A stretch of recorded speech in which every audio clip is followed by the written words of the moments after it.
नमस्ते दोस्तों, आप लोगों का आपके अपने इस YouTube channel target with new life पर बहुत बहुत स्वागत है। मित्रों, हम आप लोगों के सामने बुद्ध के सिद्धांत के बारे में चर्चा कर रहे थे। हमने आपको बुद्ध का एक कारक सिद्धांत, द्विकारक सिद्धांत, बहुकारक सिद्धांत और समूह कारक सिद्धांत इसके पहले बता चुके थे। हमने आपसे एक चीज बताया था कि अगर आपसे कोई प्रश्न करता है कि बुद्ध का कौन सा सिद्धांत पहले आया, तो आप बताएंगे बुद्ध का द्विकारक सिद्धांत।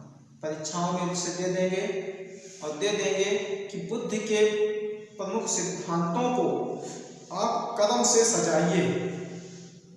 उसमें आपको दिखाना होता है पहले कौन सिद्धांत आया, उसके बाद फिर उसके बाद। तो बुद्ध का सबसे पहले जो सिद्धांत आया वो कौन था? वो था आपका बुद्ध का द्विकारक सिद्धांत, जिसके जनक कौन थे? स्पियर। उसी के आगे आज हम आपको बुद्ध का एक महत्वपूर्ण जो सिद्धांत है, बुद्ध का प्रतिदर्श सिद्धांत के बारे में आज हम कुछ बातें करेंगे। तो चलिए शुरू करते हैं आज का अपना टॉपिक, बुद्ध का प्रतिदर्श सिद्धांत। तो सबसे पहले ये जान लीजिए यह सिद्धांत आया कब? बुद्ध का प्रतिदर्श सिद्धांत कब आया था? यह सिद्धांत कब आया? यह सिद्धांत 1933 ईस्वी में आया। कब? 1933 में बुद्ध का प्रतिदर्श सिद्धांत आया था।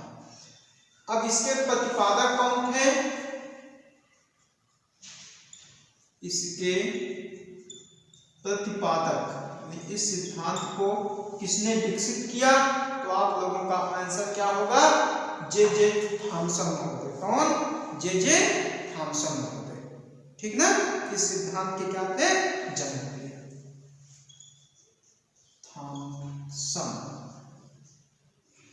थॉमसन महोदय। ठीक। अगर कोई आपसे प्रश्न करता है कि बुद्ध का प्रतिदर्श सिद्धांत किसने दिया था, तो आपका आंसर क्या होगा? बुद्ध का प्रतिदर्श सिद्धांत थॉमसन महोदय का कब विकसित किया? 1933 में किया था। यह सिद्धांत बताता क्या है, पहले थोड़ा समझ लीजिए। इस सिद्धांत का मूल तत्व यह था, इन्होंने कहा, थॉमसन महोदय ने कहा कि जब कभी भी व्यक्ति की बुद्धि के सामने कोई समस्या आती है तो व्यक्ति की बुद्धि अपने ही आकार के समान एक दूसरी बुद्धि को विकसित कर लेती है। अपने ही आकार के समान एक दूसरी बुद्धि विकसित कर लेती है, और जब समस्या का अंत हो जाता है तो वह दूसरी बुद्धि अपने आप गायब हो जाती है और वही मूल बुद्धि बचती है। इसीलिए आपने अपने इस सिद्धांत का नाम प्रतिदर्श सिद्धांत रखा है। ठीक ना? उन्होंने कहा कि व्यक्ति के पास एक मूल बुद्धि है, यहां कर दें,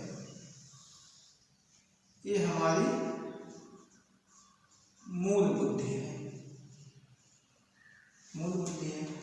जब हमारे सामने कोई समस्या आई तो उस समस्या का समाधान करने के लिए अपने ही आकार के समान एक दूसरी बुद्धि को विकसित कर लिया जाता है, और जब समस्या का अंत हो जाता है यह दूसरी बुद्धि अपने आप गायब हो जाती है और यही मूल बुद्धि बचती है। ठीक ना? यह है आपकी दूसरी यानी प्रतिदर्श, दूसरी बुद्धि, जिसको कहते हैं प्रतिदर्श।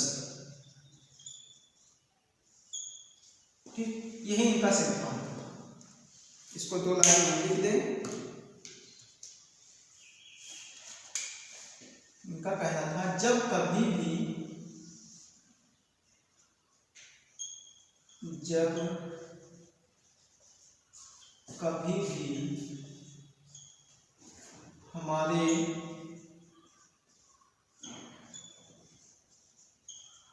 जीवन में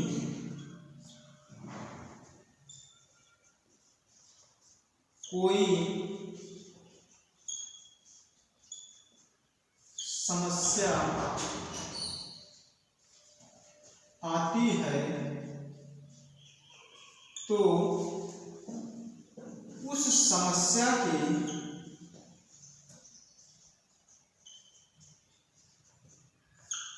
उस समस्या के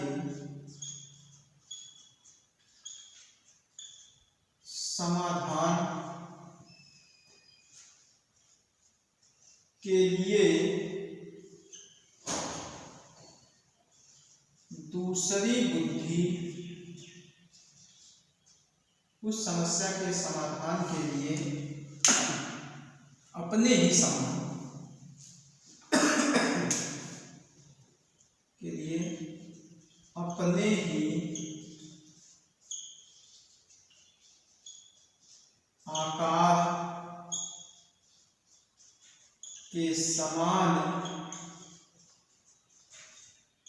दूसरी बुद्धि विकसित हो जाती है। जब कभी भी हमारे जीवन में कोई समस्या आती है तो उस समस्या के समाधान के लिए अपने ही आकार के समान दूसरी बुद्धि विकसित हो जाती है और समस्या के अंत के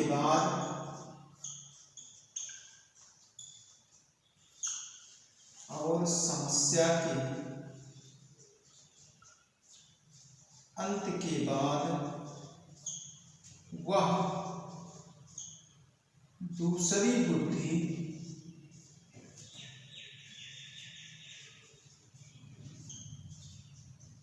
गायब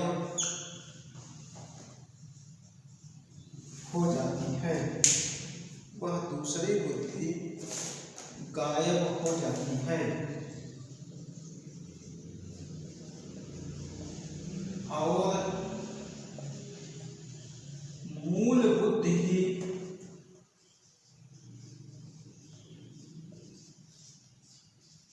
बचती है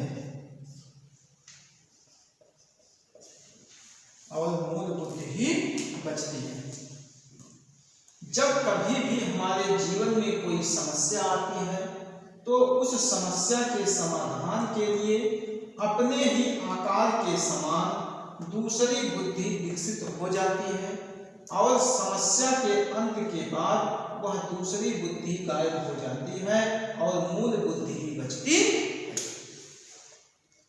यही चीज जो हमने बताया आपको कि हमारी ये मूल बुद्धि है। मूल बुद्धि के सामने जब हमारे जीवन में कभी कोई समस्या आती है उस समस्या के समाधान के लिए, उसके हल के लिए हमारी दूसरी बुद्धि विकसित हो जाती है और जैसे ही समस्या का अंत होता है हमारी यह दूसरी बुद्धि गायब हो जाती है और हमारी मूल बुद्धि ही बचती है। इसीलिए इस सिद्धांत को पतिदश सिद्धांत कहा जाता है। ठीक, पतिदश सिद्धांत कब आया? 1933 में आया। इसके प्रतिपादक कौन है, जनक कौन है? थॉमसन होते हैं। ठीक, पतिदश सिद्धांत है क्या? थॉमसन महोदय का कहना था कि हमारे जीवन में जब कभी भी कोई समस्या आती है तो उस समस्या के हल के लिए एक दूसरी बुद्धि उसी के आकार के समान विकसित हो जाती है और जैसे ही उस समस्या का अंत होता है वह दूसरी बुद्धि गायब हो जाती है और मूल बुद्धि ही बचती। यही इस सिद्धांत का जो है सारांश है। ठीक, ये रहा आपका थॉमसन महोदय का पतिदश सिद्धांत। ठीक, अगला सिद्धांत हम आपको अगली वीडियो में बताएंगे। आप लोगों को बहुत बहुत धन्यवाद।